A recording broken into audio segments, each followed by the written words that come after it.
Vamos a estar leyendo en el nombre de nuestro Señor Jesucristo el Evangelio de Juan capítulo 16. Evangelio de Juan capítulo 16. Un pasaje muy conocido, muy hermoso, muy especial. Juan 16.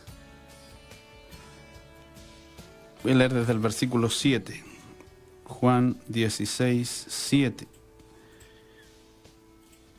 Dice así: pero yo os digo, está hablando el Señor Jesús, habla ahí en primera persona, pero yo os digo la verdad, os conviene que yo me vaya, porque si no me fuere, el Consolador no vendría a vosotros, mas si me fuere, os lo enviaré. Y cuando Él venga, convencerá al mundo de pecado, de justicia y de juicio. De pecado, por cuanto no creen en mí. De justicia, por cuanto voy al Padre y no me veréis más. Y de juicio, por cuanto el príncipe de este mundo ha sido ya juzgado. Hay una enseñanza o una supuesta profecía que se menciona y se cree en el mundo musulmán. El regreso, si no me equivoco, el regreso de su profeta. O más bien la anunciación de que él vendría. Más bien eso es. El punto es que ellos dicen que en la Biblia aparece la anunciación de la venida del profeta Mahoma, que aparecería ya en historia, ya eso sucedió, no hacia el futuro. Corrijo eso, que la Biblia había anunciado que él vendría. El sistema musulmán, la religión musulmana apareció por ahí en el año 600 después de Cristo. Comenzó con este mismo profeta Mahoma. Y se toman de este versículo y obviamente de uno del Antiguo Testamento, de Deuteronomio, donde Moisés habla de que profeta le levantaré en medio de su pueblo como a ti, en medio de sus hermanos. Ellos dicen que eso se refiere a Mahoma, y este pasaje también. El Consolador es Mahoma, según ellos. Os conviene que yo me vaya, porque si no me fuere, el Consolador no vendría. Y no aparece ni un nombre, sino que la expresión, el nombre, el Consolador. Como decían, ellos toman y manifiestan que esa es la profecía referente a Mahoma. No vendría a vosotros, mas si me fuere, os lo enviaré. Ahora él dice, os lo enviaré, o sea, en primera persona, Jesús lo envía. Los musulmanes creen que Alá manda a Mahoma. Entonces, Jesús es Alá. Entonces ellos deberían adorarle, pero le rechazan y lo miran simplemente como un profeta. Lo tienen al mismo nivel de su profeta Mahoma. Pero bueno, esas son ideas y planteamientos de ellos. La Escritura dice otra cosa. Obviamente estamos claros en eso. Pero el Señor Jesús anuncia y dice: os conviene que yo me vaya, porque si no me fuere, el Consolador no vendría. Es necesario, era necesario. Como hemos mencionado en otros programas, como lo han dicho los predicadores a través de los tiempos, la Biblia dice que Moisés golpeó la roca y luego brotó el agua. La roca es Cristo, debió ser golpeada primero para que después brotaran ríos de agua viva, para que viniera el Espíritu Santo. Primero tenía que ser la roca golpeada, Cristo padecer y luego brotar el Espíritu Santo, el agua, los ríos de agua viva. Así que era necesario que Él padeciera y que Él se fuera, y vendría el Consolador. Y si Él no se iba, no vendría el Consolador. Era así, en esa misma forma, la roca golpeada y el agua brotando. No vendrá a vosotros, mas si me fuere, os lo enviaré.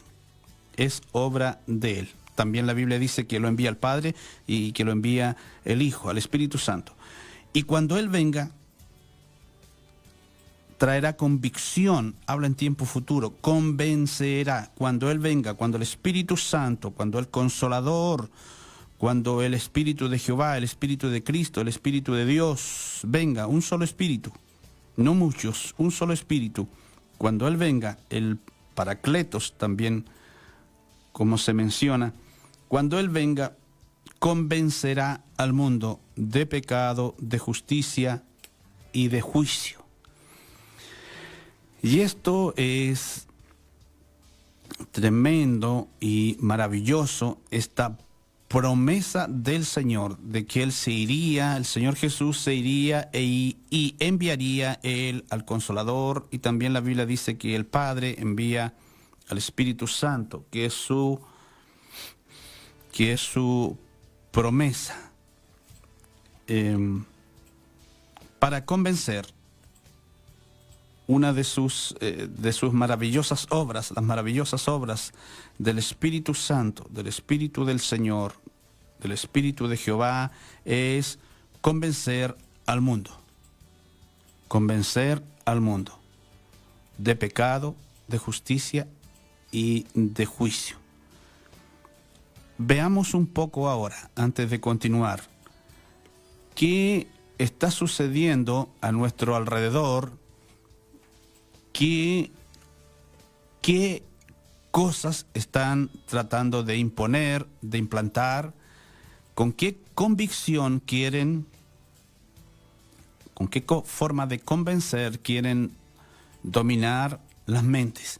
Escucho mucho la idea y estoy de acuerdo con que se están usando muchas formas para embrutecer, entontecer a las multitudes, a las masas, a la gente en general, embrutecerla con todo lo que está apareciendo a través de los medios de comunicación, a través de la televisión, que ya lleva algunos años, o bastantes años, a través de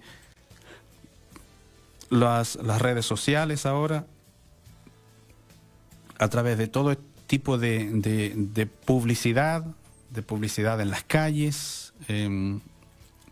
de toda forma en que se puede entregar una forma, un tipo de mensaje, embrutecer, entontecer, esclavizar, y aunque parezca para muchos conspiranoico todo esto, es una verdad profetizada y es un secreto a voces. Los mismos participantes de esto lo están manifestando, lo están diciendo. Una forma de control es obviamente ir embruteciendo y entonteciendo a las multitudes. El ir quitando algunas cosas, ir sacándolas del uso diario, del uso constante. Por ejemplo, cambiar la historia, ocultar la historia, prohibir la historia, es para borrar de la mente, del conocimiento en general, a través de las generaciones, lo que sucedió antes, lo que era normal, lo que era correcto, lo que era lícito, lo que era legal, lo que era sensato, lo que era prudente, lo que era correcto, para que toda la estupidez, aunque suene fuerte eso, o suene extraño, toda la estupidez, toda la locura, todo lo sin sentido, todo lo irracional, hoy se vuelva normal. La Biblia dice, y siempre los predicadores repiten el hecho de que hay de aquel que a lo bueno llame malo y a lo malo llame bueno, a lo amargo dulce y dulce a lo amargo, a la oscuridad tinieblas, a la oscuridad luz y a la luz tinieblas, oscuridad. Y eso está sucediendo a pasos agigantados, cada día más notorio, que casi ya, antes era imperceptible, sutilmente, y hoy abiertamente lo están diciendo. Decíamos días atrás de estos grupos homosexuales que dicen, que expresan abiertamente, vamos por tus niños, vamos por tus hijos. Y la gente en general todo lo relativiza, dice si no es tan malo, si esos dibujos animados no son tan malos, si esa canción no es tan mala, si esos consejos no son tan malos, si esos juguetes no son tan malos, esos peluches no son tan malos, esos disfraces no son tan malos. Pero sutilmente están o abiertamente ya están convenciendo, entonteciendo, embruteciendo, esclavizando la mente de los padres, para afectando a los más jóvenes y llegando obviamente a los niños, para que las siguientes generaciones ya estén completamente embrutecidas. A pesar de la tecnología, como siempre se dice, a pesar de la ciencia, a pesar del conocimiento, obviamente.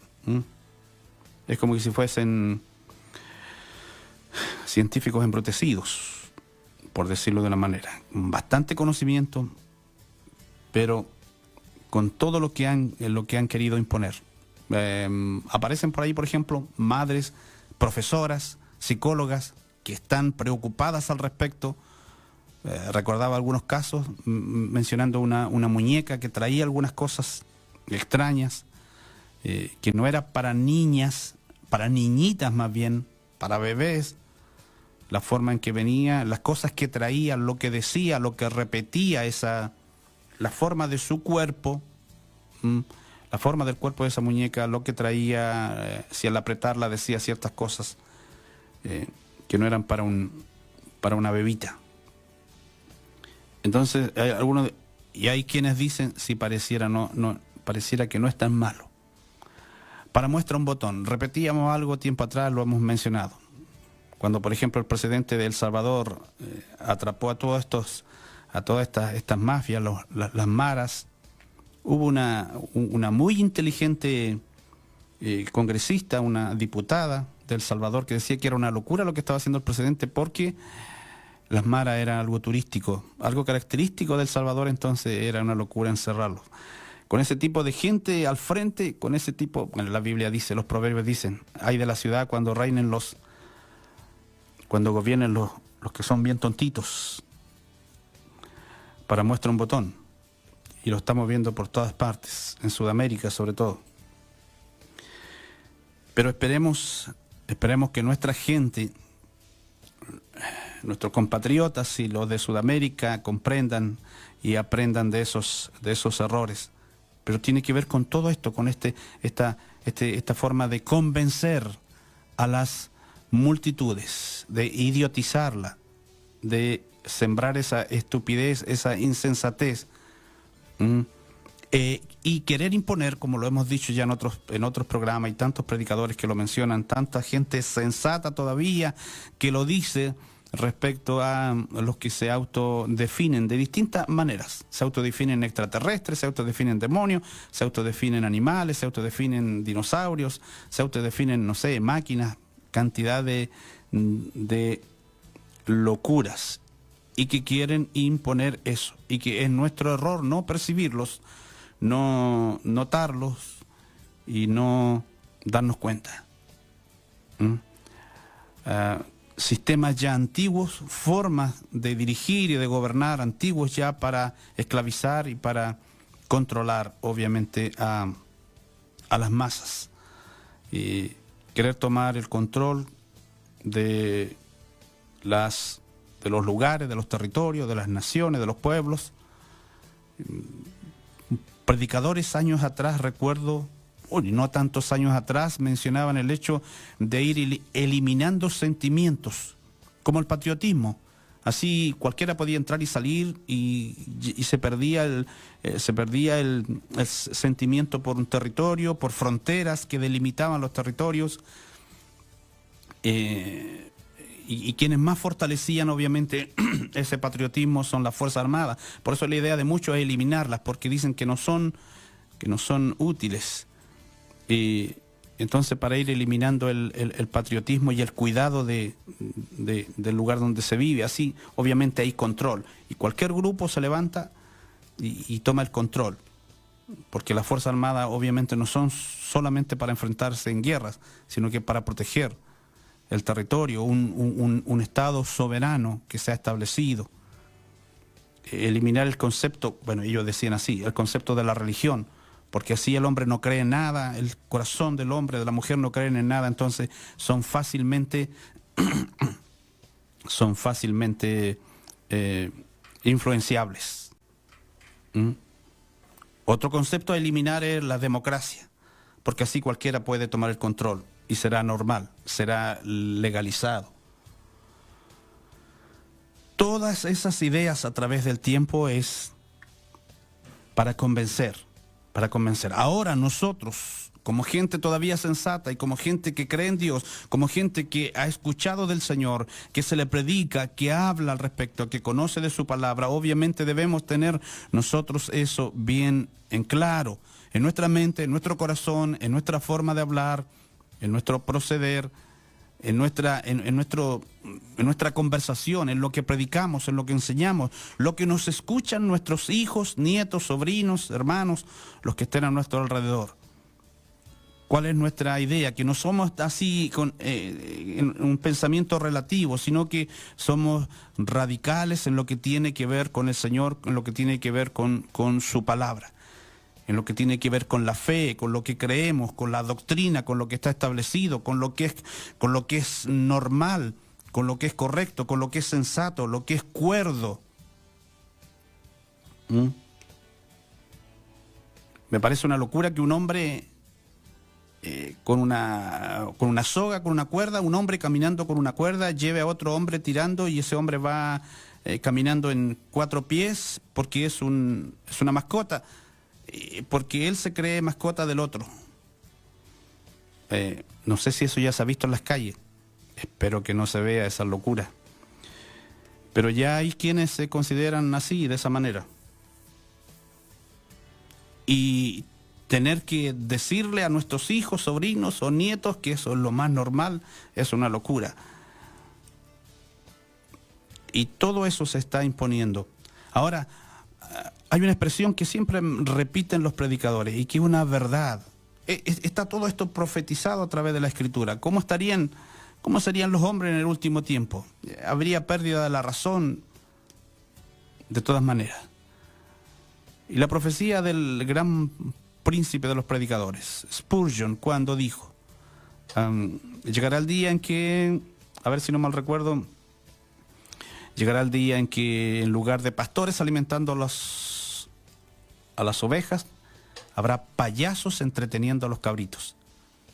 Si eso lo dijo respecto a las congregaciones, ¿cuánto más en este mundo? ¿Cuánto más en aquellos que no conocen de la palabra del Señor? Así que vino esta promesa de parte del Señor Jesús. Cuando venga el Espíritu Santo, el que está prometido, y cuando Él venga convencerá, tiempo futuro, convencerá al mundo de pecado, de justicia y de juicio. Desde que Él llegó, desde que fue anunciado, desde que vino, desde que fue derramado en Pentecostés, de Pentecostés en adelante, estos 2000 años. La promesa dada por todos los profetas, en especial Joel, que anunciaron la venida, el Señor Jesús lo confirmó.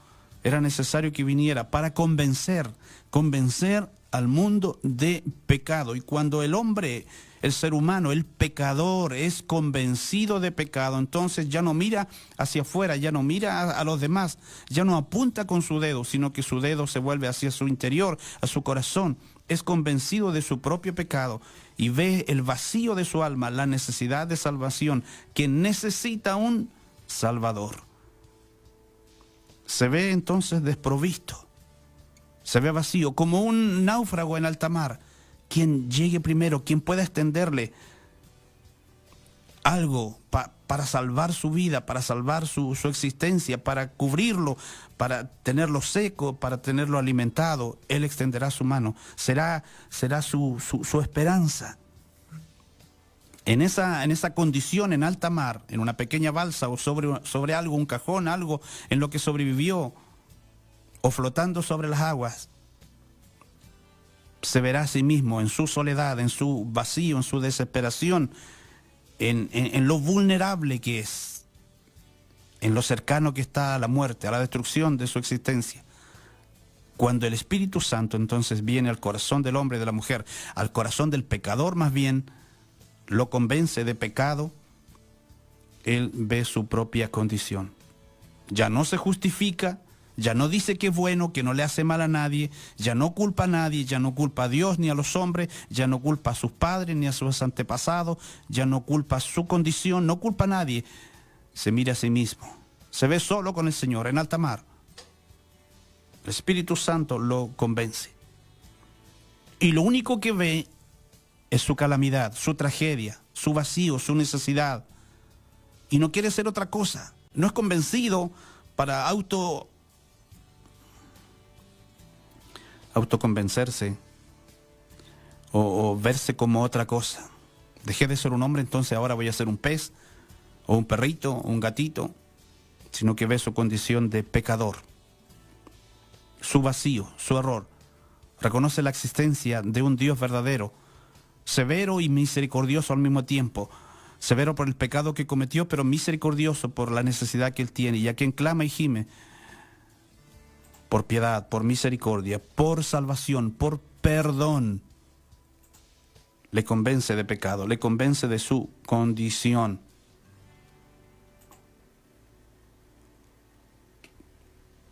Cuando las religiones enseñan los preceptos y los pasos a seguir que tienen que hacer los hombres, entonces es una cadena. Lo compartíamos el lunes también en el programa. La gente viene a Cristo pensando ser libre, o busca a Cristo pensando ser libre, y llega a una religión y la religión le impone más carga. Cuando el Señor está llamando y diciendo, venid a mí todos los que estáis cargados y trabajados, y yo os haré descansar. Entonces la gente viene buscando a Cristo, supuestamente, y llega a una religión que le impone cargas. Se saca algunas cargas y le impone otras. No es así. Venid a mí todos los que estáis cargados y trabajados, y yo os haré descansar. Es su promesa. No para sujetarse a una religión que le imponga cargas. Ahora el hombre no viene a una religión, o cuando llega a una religión, está atado a los mandamientos de hombres y continúa de la misma manera mientras el Espíritu Santo no le convenza de pecado. Mientras el ser humano no se ve a sí mismo como pecador. Mientras no haya una obra hecha por el Espíritu Santo en el interior, al reconocer a Jesús como Señor y Salvador. Por eso cuando los hombres nacen, los seres humanos nacen o se aferran a una religión, lo primero que le imponen son las buenas obras. O sea, las cosas que tienen que hacer, y que sus buenas obras les serán muy útiles. Que vivan en gracia de Dios y que mueran en gracia de Dios. Yo leía años atrás, me acuerdo, antes de tener una relación con el Señor Jesús, un libro religioso, y buscaba a ver cuál es buscaba ese punto, porque era con pregunta y respuesta, y buscaba ese punto que decía, ¿cómo puedo yo ser salvo? ¿Cómo puedo yo estar tomado del Señor? ¿Cómo puedo irme de esta vida con una seguridad en mi alma?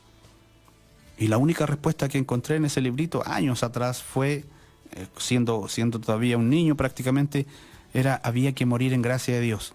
Me dejó más confundido que lo que estaba en ese momento. Cuando la palabra de Dios nos dice,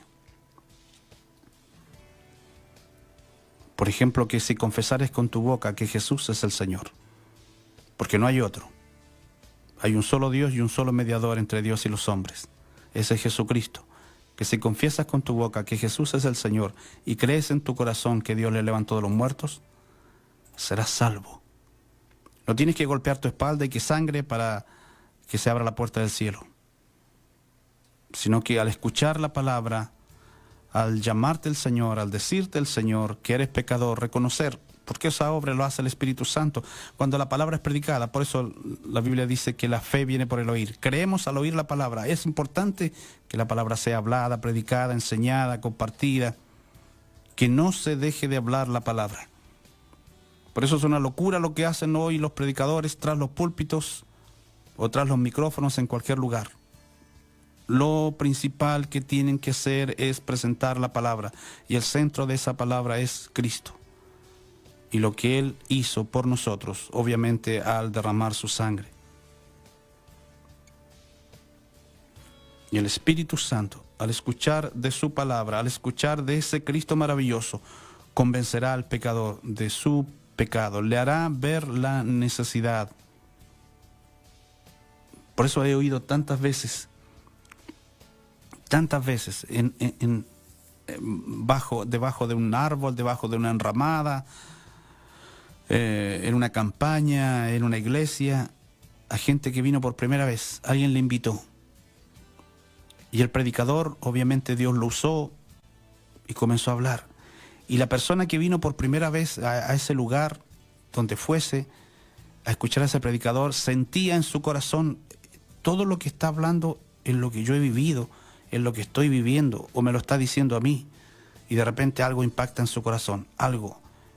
Comienza un fuego. No suceden todos igual, pero algo sucede en su corazón, algo que arde por dentro, algo dando vuelta en su mente, unos deseos de llorar irresistible, una culpa, una mirada a su interior, una vergüenza, como que lo que está diciendo el predicador se lo estuviese diciendo a él directamente y exponiéndolo delante de toda la multitud que hay ahí. Y un dolor por saber que es Dios real y que todo lo que ha hecho ese pecador, hombre o mujer, le ha ofendido al Señor.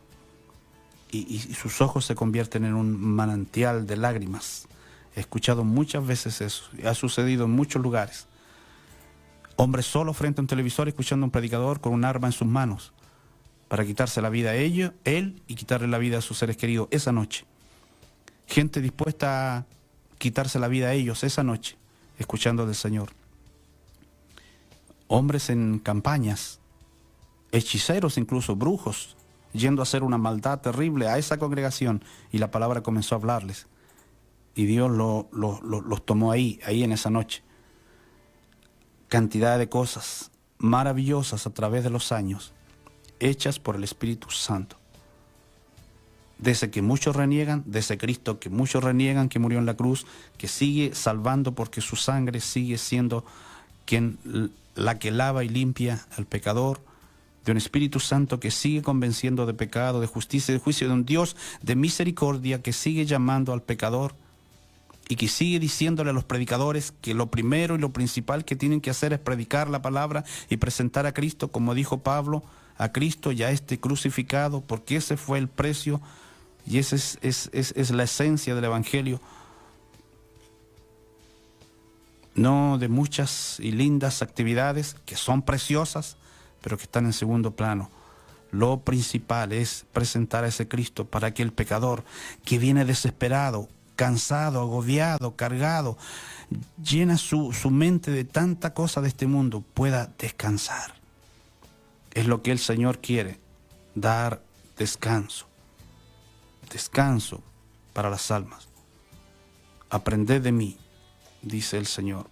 Venid. Mi yugo es fácil y ligera mi carga. Y aprended de mí que soy manso y humilde de corazón. Aprended de mí, no de otros, no de los líderes humanos, porque todos los seres humanos erramos y pecamos. Aprended de mí que soy manso y humilde de corazón, y hallaréis descanso en Cristo Jesús. Hallaréis descanso para vuestra alma. El Espíritu Santo convencerá. Estos 2000 años es lo que ha hecho.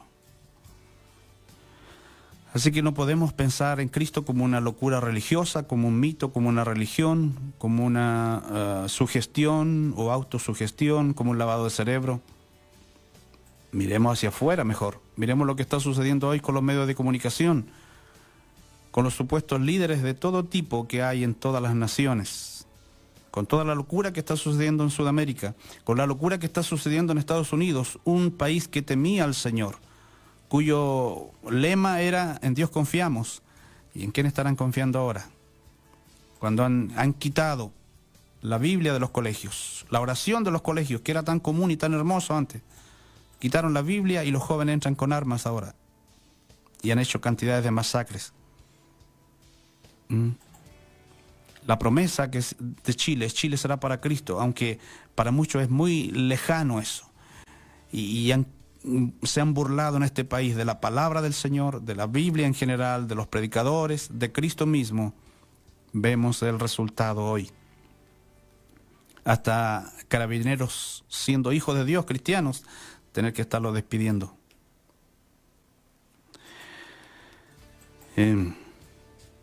el Espíritu Santo convencerá al mundo, y lo sigue haciendo. Así que, mi amigo, mi hermano, en nosotros está todavía esta palabra preciosa, encomendada, como lo fue a los apóstoles hoy en este tiempo, a los pastores, a los predicadores, a los evangelistas, que hay pocos en este tiempo, más quieren ser apóstoles y otros títulos, a los predicadores de este tiempo, a hombres y mujeres de Dios que hablan una palabra preciosa de parte del Señor. A no ser confundidos con un relativismo y con un sincretismo y un ecumenismo y todos esos ismos que están lejanos del cristianismo para entontecernos a nosotros y a las nuevas generaciones, alejándonos del Señor, alejándonos de su palabra, de un Cristo que sigue siendo tan real y verdadero. No está en la tumba, Él resucitó y está vivo. No os dejaré huérfanos, promesa de Él. Y su Espíritu Santo con nosotros para convencer al mundo de pecado, de justicia, de juicio.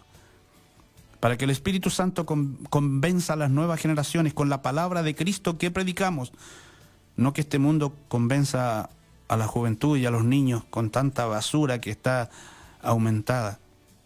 Pocos quedan todavía, incluso sin ser cristianos, sin predicar una palabra. Pocos quedan que son sensatos todavía, que tienen una voz, una palabra en las redes sociales, en los medios de comunicación, que siguen diciendo, tengan cuidado porque esta toda es una locura insensata. Y a eso, incluso sin ser cristianos, los critican de una manera porque todavía tienen algunos dedos de frente para darse cuenta de lo que está sucediendo.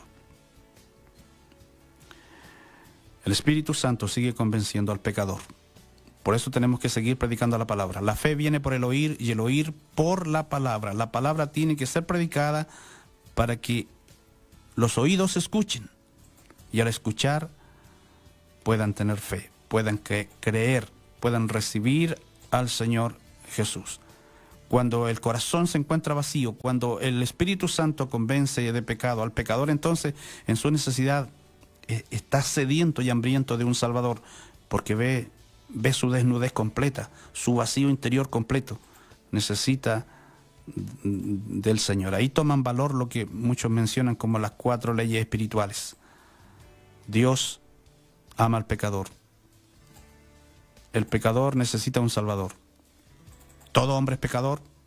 El pecador necesita un Salvador. Y el único Salvador es Jesucristo. La palabra lo dice, obviamente. Así que sea esa nuestra palabra, nuestra oración, nuestro clamor, nuestra convicción, como el Espíritu Santo nos convenció, así también permanezca en nosotros esa convicción de decir, yo sé en quién he creído.